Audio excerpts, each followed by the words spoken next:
ஒரு அழகான கிராமம், மண் வாசம், அமைதி. ஆனால் ஒரு சிறுமியின் வாழ்க்கை அங்கே மௌனமாக உடைந்து கொண்டிருந்தது.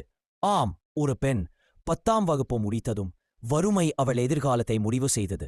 திருமணம்தான் தீர்வு என்று நம்ப வைத்தார்கள் அவர்களின் பெற்றோர்.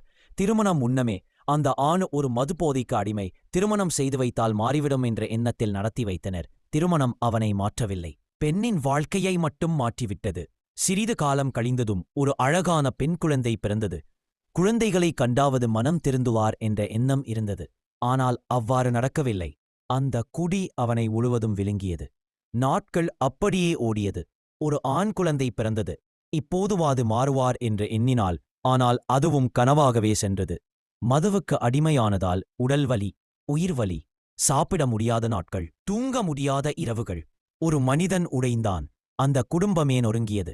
குடித்து குடித்து குடல் முழுவதும் வெந்து போனது. வலி தாங்காமல் பூச்சி மருந்து குடித்து இறந்து விடலாம் என்று எண்ணி குடித்து விட்டார். அதைக் கண்டு அவரை மருத்துவமனைக்கு அழைத்து சென்று காப்பாற்றிவிட்டனர். பிறகு வலி தாங்காமல் அருகிலிருந்த கிணற்றில் விழுந்து இறக்க முற்பட்டார். கிணற்றில் நீர் இருந்ததால் காப்பாற்றிவிட்டனர். ஒரு நாள் இரவு என்னால் வலி தாங்க முடியவில்லை, என்னை கொன்றுவிடு என்று தன் மனைவியிடம் இரவில் அழுதார். மனைவி ஆறுதல் கூறி மருந்து கொடுத்து அவரை தூங்க வைத்துவிட்டு தானும் உறங்கினாள். அப்போது வீட்டிற்கு வெளியே இருந்த மரத்தில் தூக்கு போட்டு இறந்துவிட்டார். அன்று முதல் தனது குழந்தைகளின் வாழ்க்கைக்காக அடிமை போல வேலை செய்தாள். தனது பெண் குழந்தையை ஒரு நல்ல இடத்தில் கட்டி கொடுத்தாள்.